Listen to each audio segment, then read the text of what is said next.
তাতে তেল দিয়ে দিলাম, চিংড়ি মাছটা দিয়ে দিলাম, ভালোভাবে ভেজে নেব।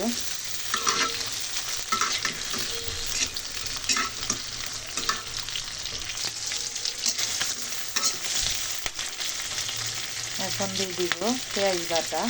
বিসমিল্লাহ। বেশি দিব না, অল্প দিব, বেশি মশলা খেতে ভালো লাগে না। দিয়ে দিব রসুন বাটা, দিয়ে দিব আদা বাটা, সামান্য দিব, বেশি দিব না। দিয়ে দিব স্বাদ মতো নুন।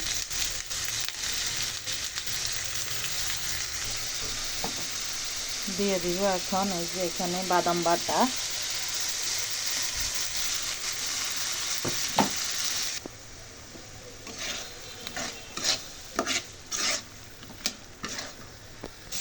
দিয়ে দিলাম মরিচের গুঁড়ি, হলুদের গুঁড়ি। এখন কষানোর জন্য হালকা পানি দিব।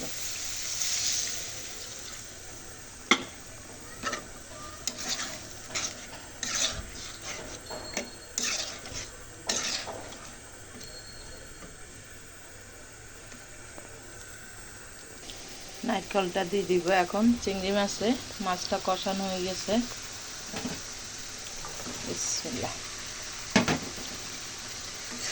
এভাবে কে কে রান্না করছেন বলবেন।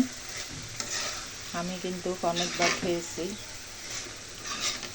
আমি যখন ফেসবুক খুললাম তখন শুরুতে চিংড়ি মাছ দিয়ে নারকেল দিয়ে রান্না করছি, সে রেসিপিটাও আছে। আজকে 1.5 বছর কাজ করতেছি। এখন আজকে আবার 1.5 বছর পরে এভাবে রান্না করতেছি। এভাবে রান্না করে দেখবেন, অনেক মজা। এখন গরম পানি দিয়ে দিব। আমার আম্মা সবসময় এভাবে রান্না করতো। বড় চিংড়ি মাছ নিয়ে আসলে নারকেল দিয়ে রান্না করতো।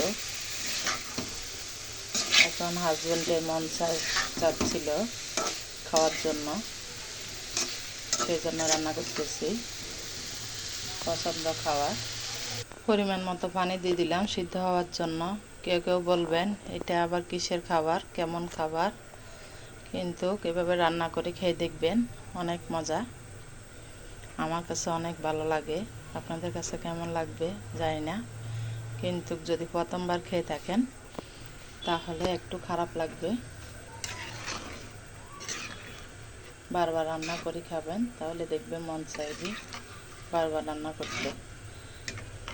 আমার পরিবারে এভাবে রান্না করলে অনেক পছন্দ, সবার অনেক পছন্দ, সেই জন্য রিকোয়েস্ট করে রান্না করার জন্য। সাথে মসুর ডাল রান্না করতেছি, ভিজায় রাখছি, ভিজে গেছে। ডাল রান্না করব। চিংড়ি মাছ রান্না হয়ে গেছে।